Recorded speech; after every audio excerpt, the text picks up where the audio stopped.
তো কালকে যে মিষ্টিগুলো বানিয়েছিলাম রসমালাই, আজকে আমি নিয়ে বাপের বাড়ি চলে যাচ্ছি সব। গুড আফটারনুন ফ্রেন্ডস, কেমন আছো তোমরা সবাই? আশা করি ভালো আছো, আর আমি ভীষণ ভালো আছি। তো মুনমুন ব্লগে অনেক অনেক স্বাগত এবং অনেক অনেক ভালোবাসা। তো ফ্রেন্ডস চলো বাপের বাড়ি যাওয়া যাক। রেডি হয়ে গেছি পুরো। এই যে আমি সুতির শাড়ি পরে নিয়েছি একটাই, গরমে আর পরতে পারলাম না। দেখো এই মালাটা রাস্তায় গিয়ে ঠিক করে পরবে, আপনি এভাবেই থাক।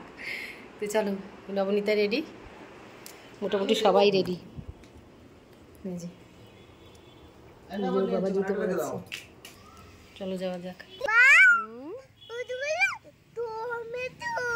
কতগুলো টমেটো, চলো এই যে আমরা রেডি।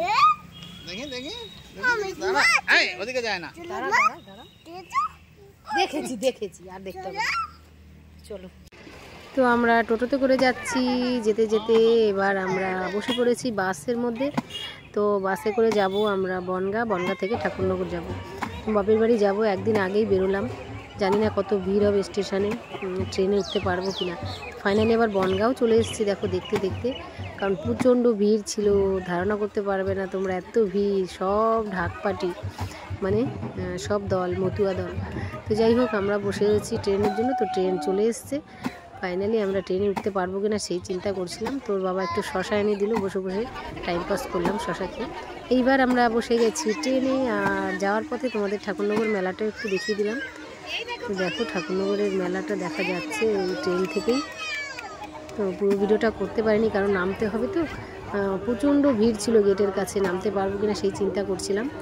তো সোনা বাবাকে কোলে নিয়েছিলাম, ওর বাবা ব্যাগটা হাতে নিয়েছিল, আর মম সানা ওর বাবার মাঝখানে ছিল, যার জন্য যেভাবে হোক নামতে তো হবেই, তাই না? মেলায় যাচ্ছি আজকে, ভেবেছি যে সকালবেলা স্নানেও আসবো। তো চলো যাই হোক, ঠাকুরনগর স্টেশনে নেমে পড়েছি আমরা, আর নেমে একটু ঘুগনি খেয়ে নিলাম, একটু খেতে পাচ্ছিল।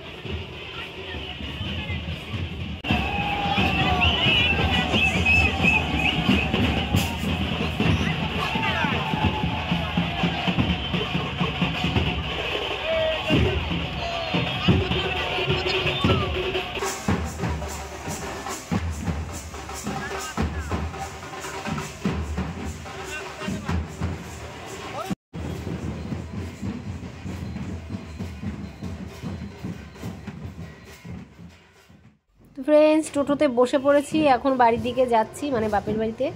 তো চলো আর ভিডিওটা কন্টিনিউ করছি না।